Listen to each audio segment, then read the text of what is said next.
In Fergus, we archive jobs and their phases instead of permanently deleting them. This ensures you can always unarchive them or retrieve old information if needed in the future.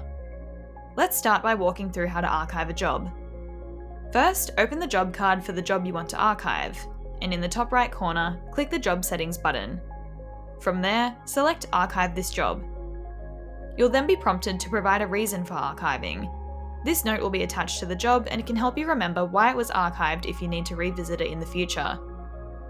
Once archived, the job will no longer appear in your active job list. Now, let's look at how to archive a specific job phase. This process is slightly different since we're archiving only part of a job, not the entire thing. Start by opening the relevant job card. From there, click the bin icon in the top right corner of the phase you want to archive. Fergus will ask you to provide a reason for archiving the phase, which will be recorded for future reference. If you need to unarchive a phase later, head to the Voided Phases section in the bottom left corner of the job and select the phase and click Unvoid. Now, let's talk about how to find an archived job again. There are 3 ways to do this. First, you can find archived jobs using the WIP report. Head to the Reports button in the top right corner of Fergus and select WIP report.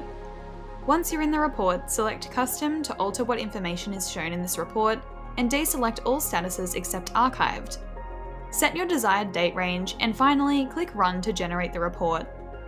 Next, you can head to the customer page to see all jobs associated with them, including archived jobs. Simply head to Customers at the top of Fergus, find the customer, and click on them.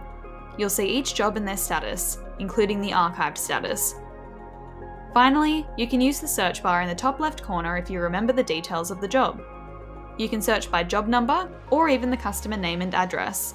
It'll only return a few of the total results, so click See All Results if you want to view the whole list. And that's it!